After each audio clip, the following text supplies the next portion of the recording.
आज के कार्यक्रम में हम स्वागत करते हैं अपने जनपद के जिलाधिकारी महोदय का, पुलिस अधीक्षक महोदय का, जिन्होंने आज तहसील दिवस होने के बावजूद भी अपने व्यस्तम समय से समय निकालकर इस कार्यक्रम के इम्पोर्टेंस एवं ग्रेविटी को साबित किया है कि इसकी कितनी ग्रेविटी है, क्या इम्पोर्टेंस है कार्यक्रम का।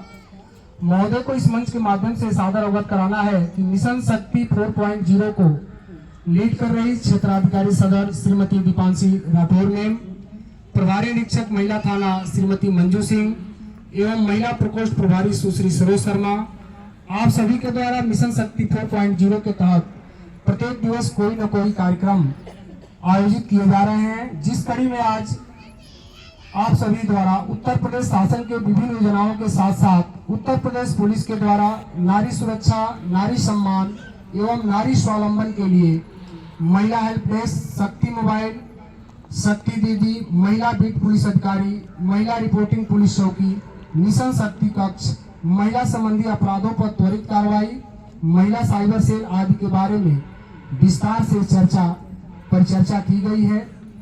इस सभागार में उपस्थित सभी महिलाएं, बहनें, बच्चियों ने बड़े धैर्य से इस पूरे कार्यक्रम को सुना है। विगत लगभग 2 घंटे पूर्व से ही कार्यक्रम चल रहा है और इस बात का भी इन लोगों ने आश्वासन दिया है कि हम अपने समाज में नारी सशक्तिकरण के लिए जो कुछ भी हमसे बन पड़ेगा करने के लिए तैयार हैं। महोदय, मैं आपका ध्यान आकृष्ट करना चाहता हूं आज के उस कार्यक्रम पर जिसकी रूपरेखा एवं विषय मुख्यालय द्वारा उपलब्ध कराया गया है। आज का विषय है लैंगिक समानता, हिंसा की रोकथाम एवं पीड़िता का सामाजिक प्रतिष्ठा दिलाने के संबंध में कार्यक्रम। इसमें यह कार्यक्रम आयोजित किया गया है, जिसमें कुल 13 लोगों को यहाँ से चयनित किया गया है, जिनको कार्यक्रम के अंत में पुरस्कृत आप महोदय द्वारा किया जाएगा। ये जो कार्यक्रम की आवश्यकता है, इसको 2 पंक्तियों में मैं व्यक्त करता हूँ। वक्त करता है परवरिश बरसों, वक्त करता है परवरिश बरसों, हादसे यूं ही नहीं हुआ करते। अगर इस कार्यक्रम की आज समाज में आवश्यकता आ गई है कि ये कार्यक्रम आयोजित कराया जाए, तो निश्चित ही इसके लिए इस देश का, इस समाज का, इस विश्व का पुरुष जिम्मेदार है, जो विगत 2000 वर्षों से महिलाओं को कहीं न कहीं उपेक्षित किया है। ये आज इसकी आवश्यकता पड़ रही है कि पुरुषों के बराबर इनको खड़ा करने के लिए तमाम तरह के कार्यक्रम चलाए जा रहे हैं। अगर आज हम लैंगिक समानता एवं महिलाओं पर हो रहे हिंसा एवं पीड़िता की सामाजिक प्रतिष्ठा की बात करते हैं, तो इस बात को हमें स्वीकार करना पड़ेगा कि कहीं न कहीं हमने सदियों तक विश्व की इस आदि आबादी का तिरस्कार किया है, क्योंकि भारत वह देश है जहाँ शास्त्रों में भी कहा गया है, यत्र नार्यस्तु पूज्यन्ते रमन्ते तत्र देवता। समानता एक सुंदर एवं सुरक्षित समाज की वह नींव है जिस पर विकास रूपी इमारत बनाई जा सकती है। आप सभी के मन में ये प्रश्न उठता होगा कि लैंगिक समानता क्या है, आखिर क्यों किसी भी समाज एवं राष्ट्र के लिए आवश्यक तत्व बन गया है। सरल शब्दों में यदि मैं आपको बताऊं तो समानता का अर्थ समाज में महिला तथा पुरुष के समान अधिकार, दायित्व तथा रोजगार के अवसर इसके परिप्रेक्ष्य में है। हमारे संविधान निर्माताओं ने आज से 75 साल पूर्व ही हमारे भारतीय संविधान के भाग 3 एवं भाग 4 में समानता का और नारी उत्थान के लिए विभिन्न अनुच्छेदों में उपबंध कर दिए थे। विकास के जिस दौर में हम गुजर रहे हैं, लाजमी है कि इसमें समय लगता है, लेकिन अब वो समय आ गया है कि हम जिसको एक क्रांति के रूप में, एक चैलेंज के रूप में स्वीकार करें।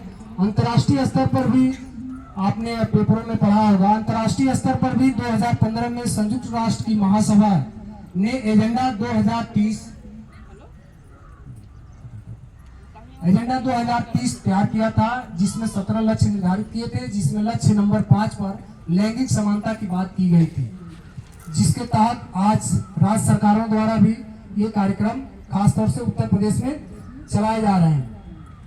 1 सितंबर में अभी पिछले हाल ही महीने में इकोनॉमिक वर्ल्ड फोरम होता है, संस्था होती है, 146 देशों के आकलन करने के बाद भारत की रैंकिंग 127 जारी की गई थी, जबकि 2022 में इसकी रैंकिंग 135 थी। केवल 8 स्थान हम आगे बढ़ पाए हैं, यानी कहीं न कहीं हम लैंगिक समानता में अभी बहुत पीछे हैं। कानूनी प्रावधानों के बारे में आपको हमारे पूर्व वक्तागण बता ही चुके हैं कि क्या क्या आपको अधिकार हैं। महिला संबंधी घरेलू हिंसा हो या कार्यस्थल पर आपके साथ कोई उत्पीड़न हो रहा हो, इस संबंध में आपको चीज़ें बता दी गई हैं, कहाँ कहाँ से अनुदान मिल रहे हैं, क्या क्या सरकारी योजनाएं हैं। और चूंकि महोदय का समय बहुत महत्वपूर्ण है, हम अपनी बात यही समाप्त करते हैं और जिलाधिकारी महोदय से और पुलिस अधीक्षक महोदय से अनुरोध करते हैं कि हमारे जो चयनित प्रतिभागी हैं जिन्होंने विभिन्न क्षेत्रों में अपना योगदान दिया है और नारी स्वावलंबन, नारी शक्ति और नारी सुरक्षा के लिए बढ़ चढ़कर ये भाग लेते रहे हैं।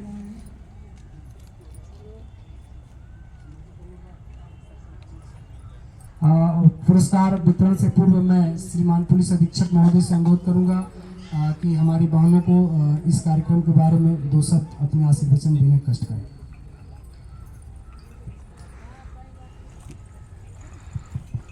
आदरणीय जिलाधिकारी महोदय, सभा में उपस्थित सभी हमारे पुलिस कर्मचारीगण, अधिकारीगण, यहाँ पर सभा में उपस्थित हमारी सभी माताएं एवं बहनें, सभी आप सब लोग का स्वागत करता हूँ मैं।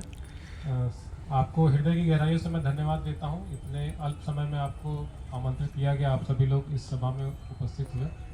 जैसे मेरे पूर्व वक्ता ने काफ़ी गहनता से और काफ़ी डिटेल में आप लोगों को जो सरकारी योजनाएं हैं उसके क्या लाभ हैं और जो भी हमारे डिक्लेरेशन है उसके संबंध में काफ़ी गहनता से बताया है। मैं उसको फिर से रिपीट नहीं करूँगा। बहुत शॉर्ट में ही जो मुझे एक अपना मैसेज देना है वो आपको देना चाहूँगा। मुझे आपको बताते हुए बड़ा हर्ष हो रहा है कि हमारे जनपद में टोटल 8 थाने हैं, जिसमें से टोटल 9 थाने हैं, जिसमें से हमने 2 थाने ऐसे हैं जिसपे हमारे महिला अधिकारी उसकी प्रभारी हैं। तो ये एक बहुत बड़ी बात है कि आप समझिए कि जनपद के 22% हमारे जो थाने हैं उसके इंचार्ज महिला थाना प्रभारी हैं। तो ये कहीं ना कहीं ये दिखाता है कि हमारी जो महिला अफसर हैं या महिला जो हमारी जो फोर्स है वो कितनी कैपेबल है और कितनी उनके अंदर क्षमता है कि हम उनसे जो पहले कभी एक अपवाद होता था कि कभी कोई एक महिला कोई चार्ज ले ले, आज के इस परिप्रेक्ष्य में हम देख रहे हैं कि जितना बढ़िया से काम एक पुरुष कर रहा है उससे कहीं गुना अच्छा और उससे बेहतर तरीके से हमारी माताएं और बहनें कर रही हैं।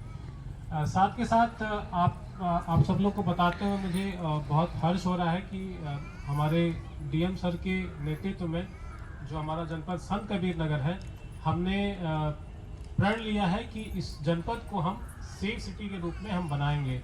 और आप समझिए कि सेफ सिटी के लिए कई चीज़ें हैं जिनको हमें पूर्ण करना होता है और उसमें अच्छा खासा एक बजट लगता है, पैसा लगता है। लेकिन हमने बिना किसी अनुदान के अपने रिसोर्सेज को यूटिलाइज करते हुए हमारे डीएम सर ने जितने भी हमारे जनप्रतिनिधि हैं उनको सबको इकट्ठा करते हुए सबको इस योजना से जोड़ते हुए और एक परिकल्पना हमने की है कि इस जनपद संत कबीर नगर को हम सेफ सिटी बनाएंगे। सेफ सिटी के कई आयाम होते हैं जिसमें सीसीटीवी कैमरा भी होता है, पिंक बूथ भी होता है, वहाँ पे महिला संबंधी अपराध को रोकथाम की योजनाएं भी होती हैं, साथ के साथ पथ प्रकाश होता है। इसके अलावा सड़क पे किस तरीके से सुरक्षा होनी चाहिए, इस तरह की कई जो अलग अलग आयाम हैं हमने इनको जोड़ते हुए एक परिकल्पना की है कि इस जनपद को हम सेफ सिटी के रूप में इसको हम बनाएंगे। और मैं धन्यवाद देता हूं अपने डीएम सर का कि इन्होंने इसको बहुत ही दिल से लेके इस पूरे योजना को और सभी विभागों को, पुलिस को और अन्य जो विभागें इसमें हैं सबको शामिल करते हुए जनपद संत कबीर नगर को सेफ सिटी बनाने की परिकल्पना की है। और अगले 3 से 6 महीने के अंदर आपको दिखेगा कि जो हमने परिकल्पना की है वो धरातल पे कैसे हम उसको उतार रहे हैं। इसके साथ ही मैं कुछ चीज़ें बताना चाहूँगा। हमारे थानों पे जैसे कि हमारे पूर्व वक्ता बता रहे थे कि महिला हेल्प डेस्क, महिला साइबर हेल्प डेस्क, बुजुर्ग हेल्प डेस्क, कई ऐसे हेल्प डेस्क बने हैं। लेकिन अमूमन अज्ञानता की वजह से कभी कभी होता क्या है कि महिलाएं जब जाती हैं थाने पे तो कुछ ना कुछ उनको प्रॉब्लम वहाँ पे फेस करनी पड़ती है। तो मैं आपके माध्यम से ये सबको अवगत कराना चाहता हूँ कि सभी थानों पे एक महिला हेल्प डेस्क बनाया गया है जिसमें सिर्फ और सिर्फ महिला सिपाही महिला दीवान वहाँ पे बैठते हैं और वो जितनी भी आपकी समस्याएं हैं वो स्वयं सुनेंगी और उसका जो भी निस्तारण होगा या तो अपने स्तर से या फिर अपने उच्च अधिकारी के माध्यम से कराएंगी। महिला हेल्प डेस्क करने का जो पूरा कारण ये था कि अमूमन जब थाने को हम एक प्रतीक ऐसा मानते हैं कि भाई थाने के अंदर एक बड़ा भयावह माहौल होता है, लेकिन आज के परिप्रेक्ष्य में बिल्कुल उल्टा हो चुका है। आप कभी भी किसी भी समय थाने पे जाते हो, आपको लगता है आप एक सिक्योर जगह पे हो। कभी कोई किसी समस्या में होता है, तुरंत 112 पे फ़ोन करता है, तुरंत वहाँ पुलिस पहुँचती है, उसकी सहायता करती है। इसीलिए महिला हेल्प डेस्क बनाया गया है कि कभी कभार जो झिझक होती है मन के अंदर कि भाई हम अपनी समस्या कैसे किसी पुरुष को बताएं। अब जैसे मान लीजिए घरेलू हिंसा की समस्या है, वो अपने पति से या किसी ससुराल वालों से परेशान है, तो वो हो सकता है कि वो झिझके एक बार, तो उसके लिए महिला हेल्प डेस्क बनाया है। हो सकता है कोई छेड़खानी की समस्या हो, उसके लिए महिला हेल्प डेस्क बनाया है। तो ये सभी चीज़ें हैं। आप देखिए कि जितनी भी हमारी योजनाएं हैं उसमें कहीं ना कहीं ये जो हमारी सरकार है वो महिलाओं को एक बराबर का हिस्सेदार मानते हुए उनको जोड़ने का प्रयास कर रही है। महिला हेल्प डेस्क उसका एक पार्ट है। इसी तरीके से आप देखिए कि इस जनपद में अगर कोई भी महिला संबंधी अगर अपराध होता है तो उसका रजिस्ट्रेशन मुझे लगता है कि इतना इजी हो चुका है कि आपको एक बार से दूसरी बार कभी किसी प्रकरण में जाना नहीं पड़ता। अगर आपकी कोई समस्या है तुरंत आप थाने पे जाते हो, तुरंत रजिस्टर होता है FIR। थाने पे नहीं होता है, किसी सीनियर अधिकारी के पास जाते हो, हमारे पास भी आते हो, हमारे स्तर से रजिस्टर हो जाता है। लेकिन आपको बार बार इधर उधर भटकना नहीं पड़ता, क्योंकि हमारा मानना है कि भाई कोई भी अगर समस्या है, कोई परेशानी है जिसमें कि हमारी आधी आबादी यानी हमारी जो हमारी माताएं और बहनें अगर इससे कहीं ना कहीं पीड़ित हो रही है तो भाई उसका तुरंत निदान मिलना चाहिए, उसमें कोई विलम्ब नहीं होना चाहिए। और साथ ही साथ एक बहुत ज़रूरी मैं सूचना आपको देना चाहूँगा। हमारे यहाँ एक टोल फ्री नंबर होता है 1090 1090, जिसको 1090 हम कहते हैं। 1090 का आप लोग बहुत जो प्रयोग है बहुत कम करते हो। मैक्सिमम आप लोग जो प्रयोग करते हो 112 का करते हो। तो मैं ये ज़रूर कहना चाहूँगा कि कभी भी कोई अगर महिला की समस्या है, कोई एक बालिका की समस्या है, तो आप 1090 का इस्तेमाल करिए। 1090 का इस्तेमाल से सबसे बड़ी जो सबसे अच्छी चीज़ जो होती है वो ये होता है कि आपकी जितनी भी जानकारी हो सब गोपनीय रखी जाएगी। आपका नाम, आपका पता, आपका मोबाइल नंबर सब गोपनीय रखा जाएगा। और जो व्यक्ति आपको परेशान कर रहा है, मान लीजिए आप सड़क पे जा रहे हो, अपने स्कूल से अपने कॉलेज से घर वापस आ रहे हो, कोई एक सौहद्दा है जो परेशान कर रहा है आपको, आपके पास उसका नाम नंबर कुछ है नहीं है, जो भी डिटेल आपके पास है, अगर उसकी कोई फोटो भी है, आप अगर 1090 पे फ़ोन करते हो, जो भी इंफॉर्मेशन आप दोगे 1090 पे, या तो अगर आपने उसका मोबाइल नंबर दे दिया तो 1090 हेडक्वार्टर से ही सीधे उसके पास फ़ोन जाएगा। आपकी जो जानकारी है बिल्कुल गोपनीय रखी जाएगी और उसका वहीं से इलाज हो जाएगा। अगर वहाँ से इलाज में उसका ट्रीटमेंट नहीं हुआ तो फिर स्थानीय जो थाना है वो फिर उसका इलाज करता है। इलाज का तरीका अलग अलग होता है, जिस तरीके से उसकी रिक्वायरमेंट होती है। लीगल इलाज होता है, कुछ ऐसा नहीं है। लेकिन ये एक बहुत अच्छी एक योजना है और बहुत अच्छा तरीका है कि कोई भी महिलाएं और कोई भी हमारी माताएं बहनें कोई भी समस्या है, आप उसको 1090 के माध्यम से आप उसको कन्वे करिए और आपका इंस्टेंट उसमें आपको सोल्यूशन मिलेगा। और ये मैं चाहूँगा कि ये जो बुकलेट अभी आप सभी लोग को जो वितरित हुआ है, इसमें सभी हमारी जो सरकारी योजनाएं हैं इसके बारे में उल्लेखना काफ़ी डिटेल में उल्लेखित किया गया है। साथ ही साथ जो पुलिस के संबंधित जो हेल्पलाइन नंबर हैं, जो टोल फ्री नंबर हैं 1076 1096 1090 112 181 102 108, ये सारी चीज़ें इसमें उल्लेखित हैं। आप इसको अच्छे से घर पे जाके पढ़िएगा, अपने जो घर वाले हैं, परिवार वालों, उनको भी बताइएगा, क्योंकि कई बार अज्ञानता की वजह से कई चीज़ें हम छोड़ देते हैं।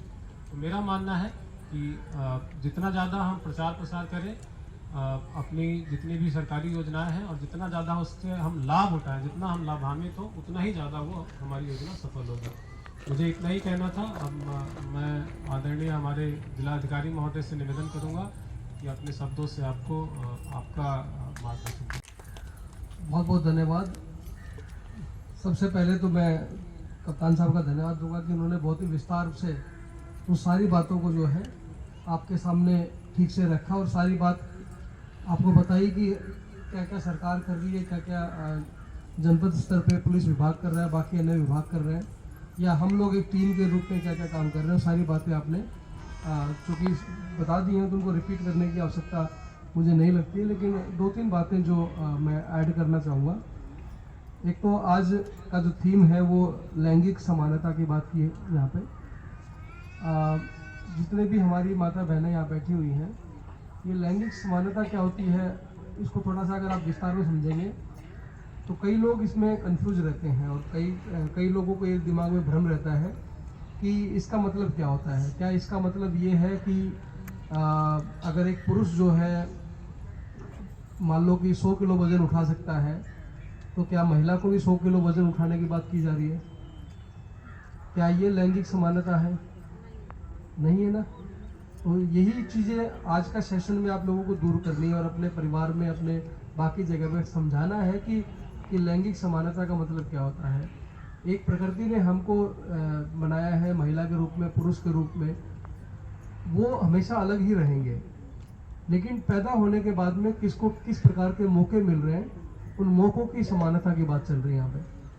अगर एक लड़का है और एक लड़की है, अगर दोनों पढ़ाई कर रहे हैं और लड़की जो है वो पुलिस में आना चाहे, तो हम उसको ये कह के नहीं मना कर सकते कि ये काम तो पुरुष का काम है। तो जो पुलिस मैन बनना है, वो पुलिस मैन जो शब्द वो मैन ही रह गया वहाँ पे, है ना। आप देखेंगे चेयरमैन, पुलिस मैन, ये सारे शब्दों में मैन क्यों है?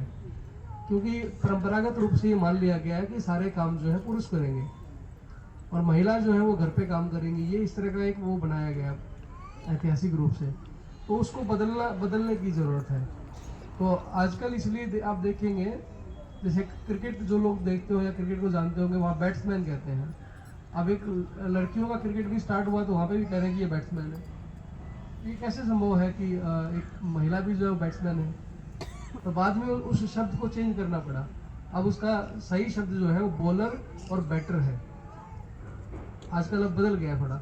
तो जो लोग क्रिकेट नहीं देखते उनको ये बात समझ में नहीं आएगी, लेकिन मेरा उदाहरण समझाने का ये है कि मौक़ों की समानता की हम बात करते हैं। अगर पुलिस की जॉब करने के लिए अगर एक लड़का अपने कर सकता है घर में, छोटा बच्चा बड़ा होके, तो हमारी छोटी बच्ची भी बड़ी होके पुलिस की नौकरी कर सकती है। तो यही सब समानता जो है समाज में लाने की आवश्यकता है, क्योंकि जितने पुरुष हैं इस समाज में लगभग उतनी ही महिलाएं भी हैं। तो सबको जो है बराबर के मौके मिलने चाहिए। दूसरी बात, मैं आज क्योंकि मिशन शक्ति के रूप में हम लोग यहाँ बात कर रहे हैं, मिशन शक्ति के नीचे आप देखेंगे 3 बहुत महत्वपूर्ण शब्द लिखे हुए हैं। एक लिखा है नारी सुरक्षा, एक लिखा है नारी सम्मान और एक लिखा है नारी स्वावलंबन। इसका मतलब ये है कि नारी सुरक्षा के बारे में कप्तान साहब ने काफ़ी विस्तार में अपनी बात को रखा है कि हम लोग सेफ सिटी की बात कर रहे हैं। तो मिशन शक्ति एक बड़ी चीज़ है। सेफ सिटी उसका एक हिस्सा जो नारी सुरक्षा है, ये उसको फोकस करता है। तो नारी सुरक्षा का मतलब है कि आप जब शाम को अपने घर से बाहर निकले तो आप सुरक्षित महसूस करें। जब आप अपने बच्चों के हाथ सड़क भी क्रॉस कर रहे हो, तो सड़क पे आपको सड़क क्रॉस करना भी जो है, सड़क पार करना भी सुरक्षित लगे। वहाँ पे ट्रैफिक लाइट हो, कोई दुर्घटना हो जाए तो क्या कैमरे हमारे शहर में लगे हुए हैं? क्या रात को जब आप निकलते हैं उस गली में पथ प्रकाश जो है वो ठीक है, अंधेरा तो नहीं है वहाँ पे? तो इस प्रकार के सारे जो चीज़ें हैं वो आपको सुरक्षित महसूस कराते हैं। तो इसलिए जो है उस कंपोनेंट के बारे में मैं बहुत विस्तार में बात नहीं करूँगा। नारी सुरक्षा, कप्तान साहब ने पूरी बात को ठीक से रख दिया है और हम लोग मिलके जिला प्रशासन और पुलिस प्रशासन सेफ सिटी को में कैसे इस जनपद को हम बदल सकते हैं, इस पर हम एक सामूहिक प्रयास कर रहे हैं सब लोग मिलके। दूसरा जो है नारी सम्मान है। इसमें मोस्टली जो है मैं कहूँगा ज़्यादातर काम इसमें प्रशासन का काम है। जितनी प्रकार की योजनाएं, ये बुकलेट आपको मिली होगी, इसमें तमाम तरह की योजनाएं आपको मिली हैं। आप देखिए, जब आप हमारी माताएं बहनें जब गर्भवती होती हैं, उस समय से लेके हमारी तमाम योजनाएं आपको लाभान्वित करने के लिए प्लान की गई हैं। आप जननी सुरक्षा योजना की बात कर लीजिए, आप जो है मातृ वंदना योजना की बात कर लीजिए। जब अगर बच्ची पैदा होती है, लड़की पैदा होती है, तो आप कन्या सुमंगला योजना की बात कर सकते हैं। उसके बाद में रानी लक्ष्मी योजना है। तमाम तरह की कम से कम 20 योजनाएं ऐसी होंगी जो महिलाओं से संबंधित हैं। तो वो बेसिकली आपके नारी सम्मान के रूप में हम लोग समझते हैं कि उन योजनाओं को प्लान किया गया है। तीसरा जो बहुत महत्वपूर्ण चीज़ है वो है नारी स्वावलंबन। इसको कैसे समझ सकते हैं? बहुत सरल शब्दों में आप देखिए, मैंने बहुत पहले कहीं पढ़ा था कि देश में या समाज में हम जब बात करते हैं समानता की, तो वो और कैसे आएगी आगे? आप कैसे स्वावलंबी बनेंगे, अपने ऊपर निर्भर कैसे बनेंगे? आप देखिए, बहुत पहले से क्या चल रहा है इस परिवार में कि एक पुरुष है, एक महिला है। पुरुष जो है बाहर काम करते हैं, पैसा कमाते हैं। क्योंकि वो पैसा कमाते हैं घर में, तो सारा का सारा समाज जो है उनकी इज्जत करता है। बाहर जो है उन्हीं की इज्जत है। जबकि महिला जो है, हो सकता है उनसे ज़्यादा काम कर रही हो, लेकिन क्योंकि वो घर का काम करती है तो उसकी कोई पहचान नहीं है। तो ये सारे जो बात पहचान की है, ये पहचान आपकी कैसे हो, ये तीसरा जो कंपोनेंट है नारी स्वावलंबन, इसके बारे में बात करता है। इसके लिए ज़रूरी होगा कि अब जब भी मौके मिले तो हम लोगों को, अपनी माताओं, अपनी बहनों, अपनी बच्चियों को भी हमें ऐसे कुछ कामों में एंगेज करना होगा जिससे कि वो भी कुछ आर्थिक रूप से मजबूत हो सकें। आर्थिक रूप से जैसे ही आप मजबूत होंगे, देखिएगा जिस परिवार में बच्चियां पढ़ती हैं या कोई नौकरी करती हैं, ठीक है, तो आप देखिएगा जहाँ पे आर्थिक मजबूती आती है महिला के पास, तो उसके बाद पूरा घर में जो है उसकी पहचान बदल जाती है। तो पहले आप आर्थिक रूप से मजबूत होते हैं। जिस घर में आर्थिक रूप से मजबूत महिलाएं होती हैं, फिर आप सामाजिक रूप से देखेंगे कि उनकी जो वैल्यू है, उसकी जो महत्वता है, सामाजिक रूप से बढ़ना शुरू हो जाएगा।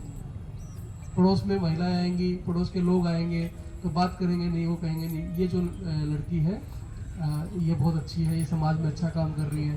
क्योंकि पहले वो आर्थिक रूप से मजबूत हुई, फिर वो सामाजिक रूप से मजबूत होती हैं। समाज में उसकी महत्वता बढ़ती है, लोग उसकी बात सुनते हैं, सुनना शुरू करते हैं। तो ये हमें अपने बच्चों को पढ़ाते वक्त दिमाग में रखना कि अगर ये पढ़ेगी बच्ची हमारी, अच्छा काम करेगी, आर्थिक रूप से मजबूत होगी, या स्वयं एक माताजी भी है, अगर वो अचार भी बनाती है घर में और उससे वो लगता है कि पैसा एक समूह के रूप में वो महिला काम कर रही है और वो पैसा वहाँ से कमा रही है, तो आप देखिएगा घर में उसकी जो महत्वता है वो बढ़नी शुरू हो जाती है। तो सामाजिक रूप से भी हमारी महत्वता बढ़ेगी। जिन महिलाओं की सामाजिक महत्वता बढ़ती है, फिर आप देखेंगे राजनीतिक महत्वता भी उनकी बढ़नी शुरू होती है। फिर वो कहेंगे कि ये प्रधानी का चुनाव लड़ लीजिए। आजकल तो आरक्षण भी आ गया है, 33% जो है महिलाएं जो है संसद में चुनी जाएंगी, ठीक है। तो राजनीतिक रूप से 33% का जो आरक्षण आया है, अगर आपकी आर्थिक और सामाजिक महत्वता नहीं बढ़ी तो होगा क्या कि चुनाव तो आप जीतेंगी, लेकिन तब भी आप घर में जो काम कर रही थी वही काम कर रही होंगे उसके बाद में। फिर आपके जो पति होंगे वही गाड़ी के पीछे है ना प्रधानपति या विधायक पति या इस तरह के शब्द लिखवा के घूमेंगे। तो आपको ये तय करना है कि अगर आप राजनीतिक रूप से मजबूत होते हैं और आप कोई चुनाव लड़ते हैं, चाहे प्रधानी का, चाहे वार्ड में नगर निगम का, चाहे वो नगर पालिका का सभासद का चुनाव क्यों ना हो, तो आपको अपने को इस लेवल पे लेके आना है कि जहाँ जिन मीटिंगों में जाना है, जैसे आज आप एक मीटिंग में आए हैं, इसी प्रकार आप उन मीटिंगों में जाएं, अपनी बात कहें, क्योंकि आप जो बात कहेंगे वास्तव में वो एक अलग उसका एक तरीका होगा कहने का। तो जो पुरुषों और महिलाओं में जो सहभागिता की बात हम लोग करते हैं, हम ये नहीं चाहते कि आपको जिता दें। जीतने के बाद भी अगर आप घर पे ही काम कर रहे हैं तो फिर कैसी समानता, कैसी महत्वता? आपको बाहर निकलना पड़ेगा, फिर वो रोल आपको प्ले करना पड़ेगा, वो जो किरदार है वो निभाना पड़ेगा। तो ये सारी चीज़ें समझनी है आपको। मिशन शक्ति का जो एक दिमाग में लेके जाइए कि मिशन शक्ति का मतलब क्या है, सरकार क्या चाहती है। तो सरकार ये सारी बातें चाहती है, आपको सुरक्षा दी जाए, आपका सम्मान किया जाए और आपको स्वावलंबी बनाया जाए। तो ये मैंने बहुत कोशिश की है कि बहुत छोटे कम शब्दों में, सरल शब्दों में आपको मैं समझाऊं कि मिशन शक्ति क्या है। तो इन सारी चीज़ों के हम लोग मिलकर काम करेंगे। कुछ काम जल्दी होंगे, कुछ में समय लगेगा। तो जो जल्दी हो सकते हैं वो अभी आपके सामने आपको दिखने शुरू होंगे, और कुछ काम ऐसे जो आपको खुद करने हैं। तो मेरा आपसे अनुरोध रहेगा, अपील रहेगी कि इन बातों को समझ के आप अपने परिवार में लागू करें। अपने जो आगे की जनरेशन है, आगे की पीढ़ी है, अगर बच्चियां घर में हैं उनके ऊपर ये लागू करिए। जो लोग आप नहीं कर पाए या हमारे जो माता पिता नहीं कर पाए, वो हमारे बच्चे को ये समस्या ना हो, ये चीज़ आपको मजबूत बनना पड़ेगा। परिवार में उनकी बात को रखना पड़ेगा, उनको बढ़िया पढ़ाइए, उनको सारे मौके दीजिए। और जो माता अगर ये उम्मीद कर रही है कि मुझे मौके मिलने चाहिए थे और वो अपनी बच्ची को अगर मौके नहीं दे रही है, तो वो भी उतनी ही इसमें गुनहगार है जितने कि आपके बड़े आपके हाथ गुनहगार थे। तो अपने बच्चों को आप पूरे मौके दीजिए, उनको पढ़ाई लिखाइए। मैं इतना ही कहूँगा। बहुत बहुत धन्यवाद।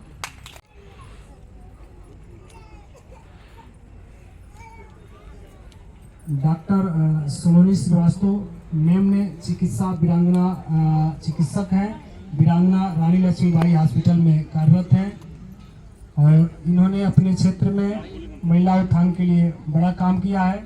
आप लोगों से अनुरोध है तालियां बढ़ाकर जो है उच्चावर्धन करें। डॉक्टर साबिया मुमताज, प्रधानाचार्य राजकीय college Khalilabad. Thank you.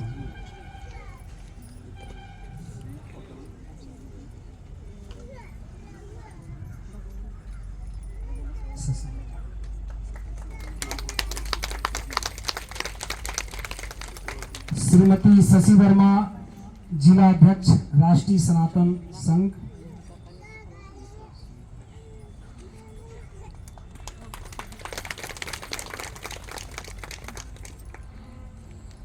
Shrimati Sunita Modanwal, महिला सदस्य अस्थायी लोक अदालत।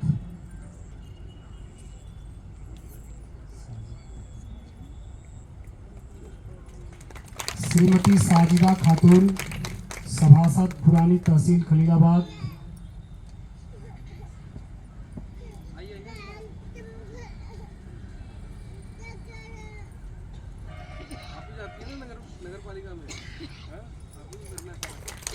श्रीमती बिमला सिंह, जिला उपाध्यक्ष महिला मोर्चा।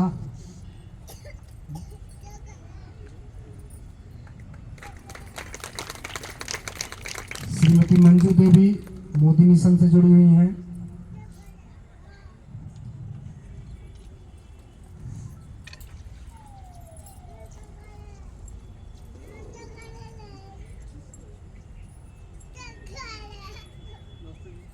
श्रीमती आशा देवी, ग्राम प्रधान बघौली।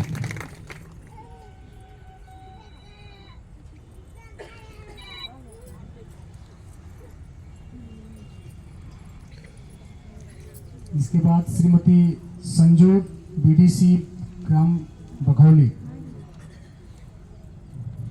सारे फैसले आप ही करती है ना, घर में आप फैसले करना शुरू कर दिए। हाँ, अपने गाँव के भी फैसले, कौन सी सड़क बननी है, कौन सी नहीं बननी है, आप ठीक है। हाँ, श्रीमती संजू, बीडीसी बघौली। इसके बाद श्रीमती अमरावती, आंगनबाड़ी कार्यकर्त्री बड़गो प्रथम केंद्र खलीलाबाद।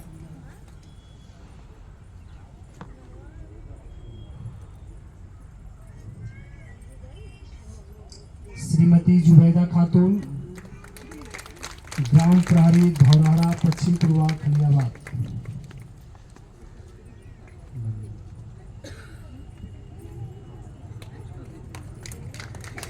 श्रीमती वंदना सिंह, बाल विकास पुष्टाहार विभाग सुपरवाइजर हैं। आपने महिला क्षेत्र में अच्छा काम किया है। इसके बाद श्रीमती राधिका गुप्ता, ऋषि सखी स्वयं सहायता समूह।